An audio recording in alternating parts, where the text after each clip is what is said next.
Nausea, vomiting, diarrhoea, constipation ഒക്കെയാണ് GLP medicine use ചെയ്യുമ്പോൾ കണ്ടുവരാറുള്ള common side effects.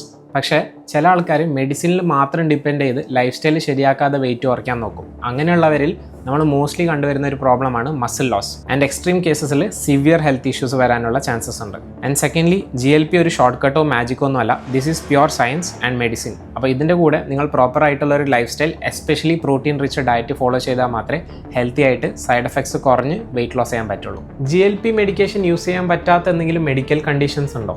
Yes. Pregnant women, thyroid ക്യാൻസറിന് history ഉള്ള ആൾക്കാർ, സിവിയർ ഡൈജഷൻ ഇഷ്യൂസ് ഉള്ള ആൾക്കാർ, സിവിയർ അലർജിക് റിയാക്ഷൻസ് ഉള്ള ആൾക്കാരൊക്കെ GLP മെഡിസിൻ അവോയ്ഡ് ചെയ്യണം. നമ്മുടെ വെയിറ്റ് ലോസ് അച്ചീവ് ചെയ്തതിന് ശേഷം GLP മെഡിക്കേഷൻ സ്റ്റോപ്പ് ചെയ്താൽ വെയിറ്റ് റീഗെയിൻ ആവുമോ? നിങ്ങളുടെ വെയിറ്റ് ലോസ് കംപ്ലീറ്റ് ആയതിനു ശേഷം നിങ്ങളൊരു ഹൈ ഡോസേജ് GLPയിലാണ് ഉള്ളതെങ്കിൽ ഡോക്ടറിൻ്റെ പ്രിസ്ക്രിപ്ഷനോടുകൂടി മെഡിസിൻ്റെ കോൺസെൻട്രേഷൻ ലോവർ ചെയ്ത് കൊണ്ടുവന്ന് വേണം നിങ്ങൾക്ക് മെഡിസിൻ സ്റ്റോപ്പ് ചെയ്യാൻ. കുറേ പേര് ചെയ്യുന്ന മിസ്റ്റേക്ക് എന്താണെന്ന് വെച്ചാൽ വെയിറ്റ് ലോസ് കംപ്ലീറ്റ് ആയതിനു ശേഷം GLP മെഡിസിൻ ഒറ്റയടിക്ക് സ്റ്റോപ്പ് ചെയ്യും. ഇത് കാരണം നിങ്ങളുടെ വിശപ്പും ക്രേവിങ്സും ഡബിൾ ആവും. അൺകൺട്രോൾഡ് ഈറ്റിംഗ് കാരണം ഒറ്റയടിക്ക് വെയിറ്റ് പഴയതുപോലെ തിരിച്ചെത്തും. ആൻഡ് സെക്കൻഡ്ലി, നിങ്ങളുടെ ലൈഫ് സ്റ്റൈൽ. മെഡിസിനും വെയിറ്റ് ലോസും കംപ്ലീറ്റ് ചെയ്തതിന് ശേഷം ഒരു ഡയറ്റീഷ്യൻ്റെ സപ്പോർട്ടോട് കൂടി ഒരു ഹൈ പ്രോട്ടീൻ ഡയറ്റ് കണ്ടിന്യൂ ചെയ്യണം. എന്നാൽ മാത്രമേ നിങ്ങൾക്ക് ലൂസ് ചെയ്ത വെയിറ്റ് സസ്റ്റെയിൻ ചെയ്യാൻ പറ്റുള്ളൂ. If you do it right, morbid obesity ഉള്ള ആൾക്കാർക്ക് GLP can do wonders. But if you do it wrong, you can mess up with your life.